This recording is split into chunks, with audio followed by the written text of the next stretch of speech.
Hello, everyone. Jenny here, author, marketer, and founder of Indie Book Scene.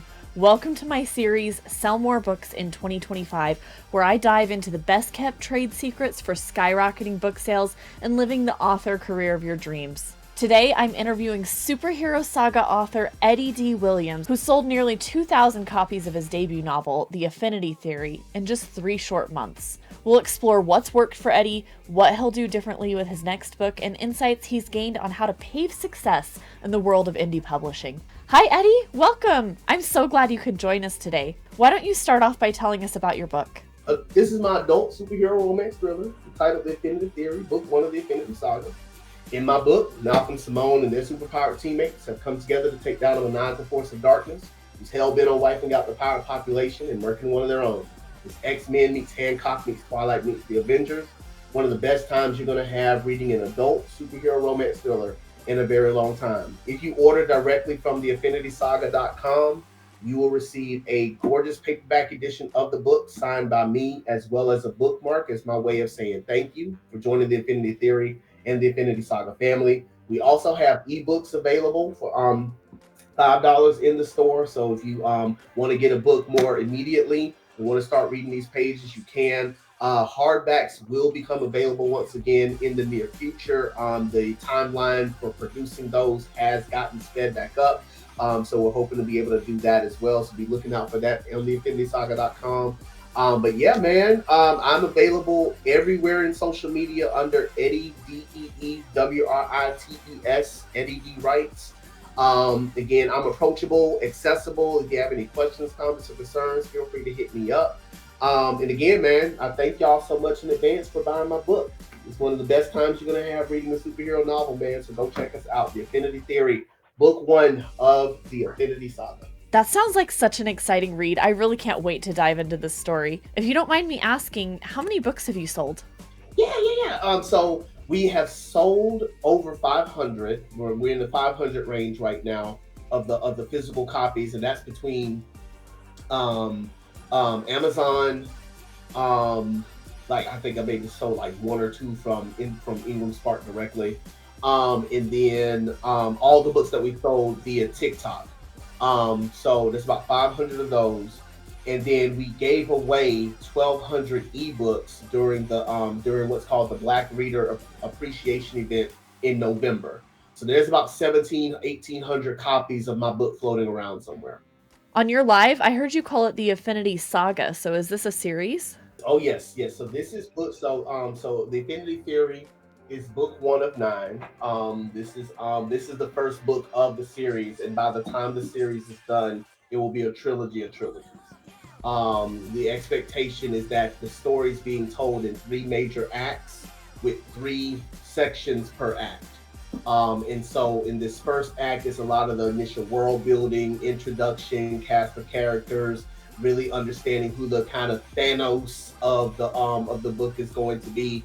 And then in the second act, Thanos arrives, all the stuff that goes down with him or her, being here, and then the aftermath will be the last act of the saga. So by the time this ends, it'll be a 9-book series. And as your first book, how long did it take to write? So the initial draft, because it was literally the first book I've ever tried to write in the fiction genre. The first initial draft took a year to get down, because I had to train myself to become an author.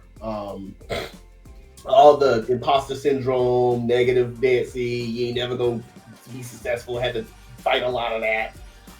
So it took a year to get the initial draft, and then it took an additional about 12 to 14 months to get the edits in, because the first time that I gave it to I gave it to an alpha reader, they told me your book reads more like a screenplay, and I'm not trying to get in these screenplay streets yet. So it's like, okay, so let me go back and make you give the imagery. What do you see? Where they're at, the rooms, all the certain things, what they look like, what they're wearing, all those things. Then I gave it to the editor. The editor gave me the things I needed to clean up and polish. Gave it to a beta reader after that, and the beta said, I can't feel your book. Like, I don't know what your people are thinking. I don't know how they're feeling. You're not giving me, their thoughts and their intuitions and things. So I had to go back and add those things. Then the last beta reader that I gave it to said, you are a therapist by day. You should be able to tell us all of the things that a person is feeling more than anybody else on the planet.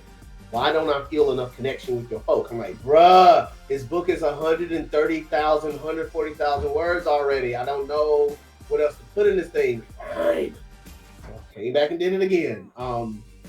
And so that whole process took a whole nother year. So by the time the book was finally done and ready for production, we had reached a 2 year mark. And so from then it was all the cover design and how we're gonna put it on KDP and all the other things. So the total time that it took was approximately 3 years for this book to reach publication. And do you have a full-time job in addition to writing? Oh no, yeah, I work full time as a mental health therapist. So I'm therapist by day, writer by afternoon. My hope would be that I could flip that over and be an author full time and do therapy on the side. But no, man, I love what I do as a therapist. I think part of what people will see in my book in particular is the therapy aspect of things. Like I really do enjoy human relationships and helping people become their best selves. And so I think therapy has helped me to be a better writer. And so I do therapy full time, writing on the side. Again, if somebody want to give me a sweet deal where I can do this writing full time, man, pay off some bills and be done with it, like I'd be more than happy to create these books out even faster than I have. But no, I work full time as a mental health therapist. I've been doing therapy now since 2011. Since 2011, so it's been about 14 years since I started doing therapy, and no intention of slowing down anytime soon. Wow, that's so powerful. I bet therapy gives you a lot of insight into human behavior that comes into play in your books and probably your marketing too. Kind of along that note, one of the most important aspects of sales is bringing in the right readers. So, how did you identify your target audience and the best ways to reach them? I didn't know what my book was until I started having to put it on Amazon, because they ask you the question, "What genre is your book in?" And I'm like, uh, superhero book? I don't know. So yeah, I start doing the research because okay, let me look and see. Maybe it's this, maybe it's that, maybe it's this, and they only give you three. Right, exactly. Like if somebody's giving me Power Rangers, we in there, right? And so, because they only give you three, you have to figure out what is the book. And so, the three places that I landed on was superhero, romance, thriller. Those are the three main genres that my book would fit in which encompasses the whole thing. And so, once I got a lock on that and putting it on Amazon, it's like that's what my book is. It's a superhero romance thriller. So how does now my cover, convey that? And so that's what, let me put these things together, put these elements together, convey, that this is a superhero romance thriller. And so that's where that led to. When I start to look at other superhero books, I think I fell into, you know, I didn't. It wasn't. It's a lot of the hero books that I was looking at were more on the sci-fi space opera realm. And so my book isn't a space opera. We're not in space. We're grounded on the planet that they live on. And so there's not a lot of, spaceship type stuff going on. And so I found myself kind of in a place where it's, I'm kind of figuring this thing out on my own while simultaneously still not knowing that there's a whole plethora of superhero books out there. It wasn't until I actually published the book and started really getting engrossed into the family, I'm gonna say, of superhero authors, that I realized that we have whole websites dedicated to superhero books. We got whole communities dedicated to superhero books and things like that. And as I'm trying to find where my readers are or where they could be, And so now looking back on it, it's like, dude, I had templates for days that I could have fell back on, but again, not knowing a lot of the stuff that was available to me, I didn't know it at the time, and so it's like I feel like my book is not typical, but it at the same time, fits right in. So again, one of those things that would if I would have done it differently, it would definitely be go see what else is out there, what's successful, um, because just because you get two or three different books that look a certain way doesn't mean that that's all of the books. Because now I've got a plethora of different superhero novels that I've seen. It's like, dude, yeah, I could have did that. I could have did this. Could have did this. And that sort of thing. But yeah, no, the figuring out what my book was, it came from having to actually do the work of putting it on the websites, and from there having to determine because they only give you like those three categories. What is your book?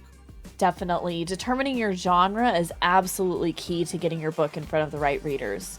What else would you say was key to your success with book sales? I mean, I'm gonna tell you, man. This the cover is what really did it. I can't stress it enough because the cover is really what has sold the book. As soon as people see it, they're like, "Oh my gosh, it's heroes, it's black heroes!" Like that's what I've been looking for this my whole life. I'm like, I didn't know. I was just wanting to write about. I just want to be a Power Ranger, just trying to go Morphin Time. Really, of my childhood fantasies of beating up Rita. Um, and so it really was the cover that's really sold it to people. And so I'm really grateful for all the success, because at the end of the day, like I haven't, you know, I just want to just tell a story about some people who want to save the world, man. And so for people to be just as enamored by the story and have gotten it and then have talked about it and those sort of things, it's really been a dream come true. And so you're absolutely right, man. It's we've only been out for 3 months. We started the book released in October 25th. Tomorrow will be exactly 3 months that we released it, and it's been hugely successful. And I'm just grateful, man. Wow, it's great to hear that people love the story and the characters, and your book cover is clearly attracting readers. What would you say has been the biggest money maker when it comes to attracting new readers? Yeah, it's from TikTok, man. I'm not gonna hold you. Their algorithm, man. It's the reason why we were all kind of up in arms, like, no, you're leaving, no, because it's whatever sauce is in TikTok's algorithm, it is bringing people to us. We're not having to go out and look for our readers. That was the biggest challenge for me, is trying to find my people. Where are my readers? Not my authors. Because I'm glad I have my connections with my authors. Don't get it twisted. But I don't want my authors to be the only ones who read my book. I want readers to read the book. I mean, trying to find them has been such a challenge, given how social media has changed and grown and evolved. And a lot of the people who make the most noise in social media are the ones who, have 50,000 people that are following them, or they're, doing whatever it is that they do that gets the algorithm's attention. And so with TikTok's algorithm, it is really designed with the intent on bringing the people who are most interested in what you're into to you. And so, yeah, the vast majority of the sales that I've gotten has been from TikTok. I sold 100 books last week off of TikTok. I've sold 80 something books this week off of TikTok. Um, the website is there, and every now and then someone will trickle through when I'm not on live, and go get a book from the site, both the ebook or a paperback edition. But no, the TikTok has been a blessing in that regard. Like they've really, whatever's in that sauce of the algorithm, like bump the platform. We just need the algorithm. Can I get the algorithm? Give me the algorithm, and I'll be good. Am I going to take that someplace else? Because it really does do a good job of bringing people who are interested in what you're interested in. But what I always tell people too is that once you have their attention, you now have 30 seconds to keep it. And so that's where, my blurb that I always say, and I'll just have it on, and I'll just say it on repeat over and over and over again. because that's about the time span that you have before they swipe on to the next thing. A person was saying to me before, "Oh, you're just saying that your book is just a rip off of four other things." I'm like, "No, I got 2 seconds to catch your attention. So I got to tell you what you would expect in the book. That way, it'll keep you long enough for me to tell you what the book's about." So no, I'm not ripping nobody off. This is my original work, but I got to tell you what it is, so that way you'll stop. Because if you don't stop, then I might miss a sale. So, um, I'm just saying. I'm just saying. Just go. I mean, troll on, man. Troll on. Because at the end of the day, you giving the algorithm no more reason to send people my way. So go ahead and do what you do. I ain't even mad about it. Just give me more to talk about anyway. But no, TikTok has been a blessing, and my hope is that as things, whatever things decide to be done or whatever, that we're able to pull people to other places. But I'm telling you, like, TikTok has been the thing that has brought the most attention to the book and to the series, and so I'm grateful for it. And just please get it together, y'all. Don't take my TikTok. Don't take it. Not yet. Not yet. Don't take it yet. Right. That's all I'm asking. Give me about a good 2 years. Let me get book 3 out there first. Then we can talk about. Wait, how about that? It's incredible that you found so much traction with TikTok. I mean, that's how I found you. I tuned into one of your lives.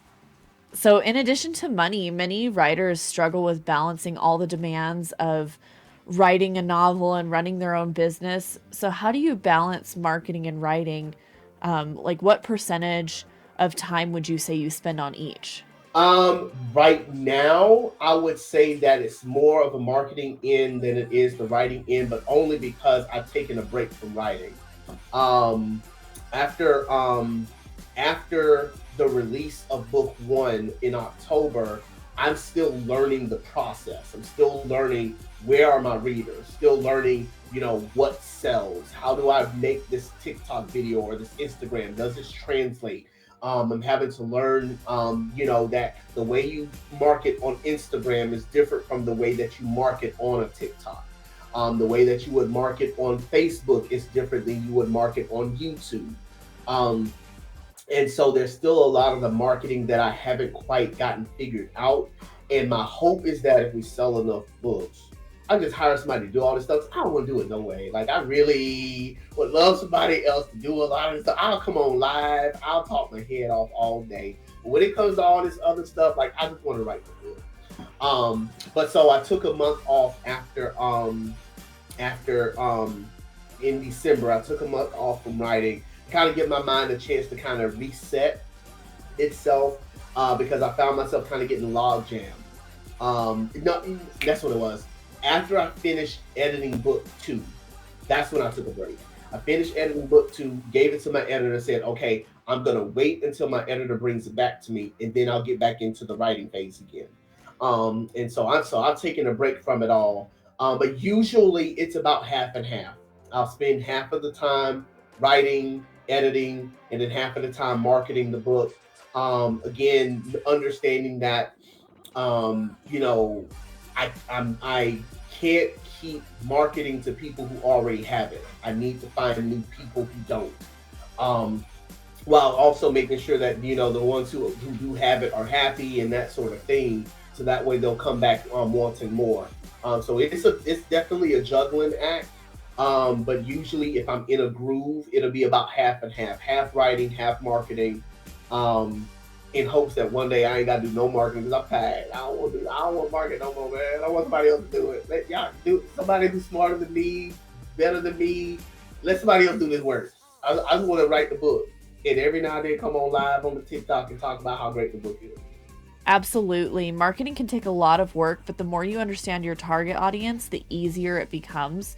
And it sounds like you really nailed that. Earlier, you mentioned you weren't sure which genres to target at first. Did that cause a disconnect? Like, was anyone upset because they expected something different based on how the book was positioned at the beginning? No, it's been straightforward, and it has exceeded everyone's expectations as far as I can tell. Like, there's only been like one critical review that I've gotten, And even with that, they were like, it's a promising start to the series. And so, no, everyone feels like when they get this book, they hear what I say it's about, they read the blurb, they're jumping right into exactly what the book is. And so we really went out of the way to make sure that people get what you should be expecting based upon what I've said, what I've written, and what I've done. And like I said, I feel like had we gone with the cover that we had paid for, people would have been disappointed then because it's like this isn't what is this. And so I really feel like we were able to get everything aligned, and in doing so, it's exceeded the vast majority of the readers' expectations. Everybody keeps saying like two of the same thing. One, I'm mad at you because book two ain't out yet, and when are we gonna get this on TV? And so yeah, man, it's been wildly successful, and everyone who has read the book knows exactly what they're getting into, and it's exceeded all of their expectations. Yeah, it definitely sounds like it. Congratulations. Which strategies would you suggest to other authors who want to sell more copies of their book? You got to know your book better than anybody. If you don't know your book, they're gonna know. And so you have to know your book in and out better than anybody else. The number of questions that I get about, what's the powers, what's it about, can you get more information? You got to know your book better than anybody. And so, for example, like some people will ask me like, what are the powers of my people? And so, I'll just go through the list and just name everybody. And then when I get to the top, I'll tell them, I'm not going to tell you who this person is. You got to go read the book to find out. Because again, that's the big bad. I'm not going to tell you what they're doing. You got to go read the book to figure that out. But I don't mind telling you because up at the very beginning of the book, everybody's revealed. And so it's no thing for me to go ahead and reveal that because I do that right in chapter 1. Everybody gets revealed in 1, so it's no big deal for me to go ahead and reveal it to everybody. So that's why, again, you got to know your book. So that way, when people are asking questions, you know what to say, what not to say, and how to draw them to want to read the book. Number 2, be able to give 2 different types of summaries for your book. One that takes 2 seconds, another one that takes 30 seconds. In the age that we live in, people are going to swipe. And if you don't have a way to hook people into what you're saying to them in 2 seconds, they're going to keep on going. And so that's why for me, when I say my book is X-Men meets Hancock meets Twilight meets the Avengers, that is my hook to get you in and be like, oh, X-Men and Hancock and Twilight, oh, what's that? Twilight and the Avengers, oh, what's that?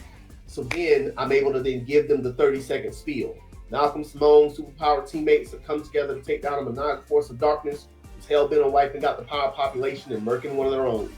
That way you hear the X-Men element, the Hancock element, the Twilight element, and the Avengers element, all in that 30-second blurb. You want to get that memorized because you're gonna have to repeat that over and over and over and over again because people are literally filtering in and out of your lives. So it's not enough for you to say it one time and then think people are going to hear what hear what you got to say. You got to say it over and over and over again. Otherwise, people will be like, "Ooh, I see your book. What's it about?" If you're already telling them what's it about, they don't even have to waste time answering that question. They'll just go straight to the store. Go ahead and go straight to the store. And so, if it helps, create a little thing on Canva, a little banner on Canva like I have.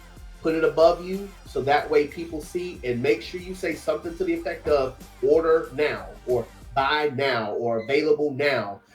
So that way it gives people kind of that directive. Go do something, giving them a directive of doing something. For me in my book, I have the offer of if they buy it from me, I'll sign it. And then I'll also give them a bookmark that we created as a way of saying thank you. So it's kind of like, if you buy the book, you get the bookmark for free. And that's the little incentive to give them, reason to want to get it. A lot of people said, man, that bookmark's so fire, I don't even want to touch it. Like I'm gonna have it, I'm just gonna put it up somewhere. And that's what drew them in. So if you can give some type of little incentive that will help them to want to, further, take part in getting a book, that way as well. And then set yourself up. What I would advise doing, if you can, if you can, I would advise setting up a Shopify to be the one-stop shop for all things purchases. What I love about Shopify is that if you set up in Shopify, it will allow you to set up a shop everywhere on social media. So I have a store on TikTok, I have a store on Instagram, I have a store on Facebook. And anytime anyone orders off of there, they're ordering from Shopify. And so that makes it easier for you to be able to set things up without having to go through the rigorous process of having to rewrite everything that you're putting on the site. It's already in one spot, and then you're just populating it in all these other places. That way, for instance, with TikTok, you have to, if you order directly from the TikTok shop, like as if you set up a store in the TikTok shop, you have to wait an hour to fulfill the order. But if you set it up from Shopify, when they order from TikTok, the order is automatically shows up in the Shopify. So that way you can go ahead and fulfill the order right then. So it makes it faster for you to be able to process orders and not have to wait for that 60 minutes for things to come through.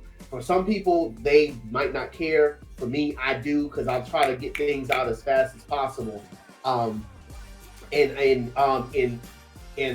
the last thing I will say that I'm thinking about anyway is give people an incentive to buy quickly. I have a good number of books in my store, in my house, but I don't put all of them on the store. I don't put all of them in the store. And what that does is, for people who are kind of on the edge, like they want to buy it, but maybe not right away, it gives them an incentive. I only have about 5 books left in the store. And it's true, because I only put 5 books in the store. And so it gives people more of an incentive, like, oh, let me go ahead and get it. And I always tell them, if you get the book today, I'll put it in the mail tomorrow. What that actually does for me is it gives me time. Because if I put all my books out there, on the off chance that 1,000 people decide they want to buy a book today, now I got 1,000 orders I got to fulfill. And TikTok and all of them, they'll rate your store based upon your timelines. Are you getting your products out to people when you say you're going to get them out to people? So rather than put 100 books in the store, I'll put 15 or 20 at a time, because I can fulfill 20 orders in about 24 hours compared to fulfilling 100 orders. And now you got people waiting on books, maybe like 2 or 3 days, because I can only do so much. And so it allows the rating for the store to stay relatively up, like in the high 4s, if not a 5.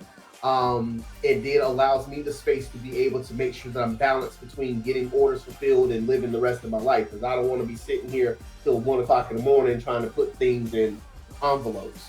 So that would be the formula, man. It's making sure that you have a good sales pitch that you can repeat, that you can memorize, and that you can keep giving on repeat. If there's some type of incentive that you can give as a part of making a purchase, someone making a purchase, and giving yourself again that kind of space to be able to sell and deliver on those products in a timely fashion. And again, just be engaging, man. If someone asks a question through the live, be willing to answer the question. Don't give time to trolls. Don't give time to trolls. Leave the trolls alone. Trolls always gonna troll. That's why I love that little mute button. I ain't gotta worry about it. Just hit that little mute button and be done with it. Every now and then I'll entertain a troll. Every now and then, because I can use it as a hook to go for somebody else to go get a book. So every now and then, if I can make a quick marketing tactic out of it, I'll entertain the troll. But if not, just ignore and move on. Because again, you don't want to waste time on people who've already decided they're not going to buy a book. So don't waste energy on that person. Rather, spend the energy on the people who are at least who are tempted to get a book, and keep your energy on that. Wow, it's really smart to use trolls as a stepping stone to continue selling your book. What other tips do you have for authors who are just starting out? Yeah, I just say take your time. Take your time. You are on nobody's timeline. That's the beauty of being an indie author. You don't have you're not there's no constraint holding you back to being able to produce good work. Um I wanted to go traditional. I would still love to go traditional. But the thing that I love about being indie is that I put my book out when I feel like it, and I have no qualms about that whatsoever. I want, for instance, with book two, I want a summer release. But if I'm not feeling a summer release, I'm not gonna put it out in the summer, and I'm gonna be all right with that because I want the book to be right. And so you want to focus your energy on making sure that you can live with the results that come from the work that you produce. So take your time. Make sure all your I's are dotted. Make sure all your T's are crossed. Make sure every period is where it's supposed to be. Every comma is where it's supposed to be. Don't drive yourself silly, where it's like I got needed to be perfect, you know, because every story can be augmented, but you want to be satisfied with the work that you've done, and that I can truly say about the Affinity Theory and Echoes that comes out later on this year. I'm supremely satisfied with the work that I put in to this book. And so take your time. You're on nobody's timeline. Make sure that your book is your book. When we put out the Affinity Theory, we were supposed to put it out in November 25th, not October 25th. And it was just from the nudging of an advisor of mine who said, "Book's ready, bro. Just your book's ready. Waiting a month is not gonna make a difference at this point. Go put your book out. Just go and put it on out there." And so trust your work, trust your craft. When you've done everything, your book cover looks exactly how you want it to look. Your words are exactly where you want them to be. The chapters are exactly what you want them to be. Complete your work, be done, and put it out there for everybody to see. And trust that somebody's going to want to read it. Again, I would love for 1 million people to get a copy of my book, but I am supremely satisfied that 1,700 people have my book right now. Because I was surprised 2 people wanted to read it. And so every person who buys a book, I am extremely grateful. And it's a testament to me being satisfied with the work that I did. So just take your time, make sure you get your book right, make sure you do you do all the things you need to do, and don't be afraid to ask questions. I would not be where I am today if I had not reached out to folk and said, "Hey, what do I do here? What am I supposed to do? How's this work? How's that work?" Don't be afraid to ask. The vast majority of us authors out here are not gatekeepers. We want to help because we know what it feels like to be in these trenches. And so don't be afraid to ask us for help. Most of us are approachable. You can hit us up in our DMs, hit us up on socials. And we've made so many friends and so many partners and connections as a result of asking questions. And so don't be afraid to ask anybody for any type of assistance in any way. If they can help you, they will. If they can't, they'll point you in the right direction. But we're all out here, trying to, get our stories told, and there's enough room for all of us to shine. So just take your time and don't be afraid to ask anybody any questions, man. It's so true. That is the beauty of being an indie author. Eddie, thank you for being here and for sharing your insights with other authors. You're going to help so many people. And don't just take Eddie's word for it. Check out the Affinity Saga anywhere books are sold or visit theaffinitysaga.com. And make sure to follow and hit the bell to keep learning how other authors are blowing book sales out of the water in 2025. Until next time.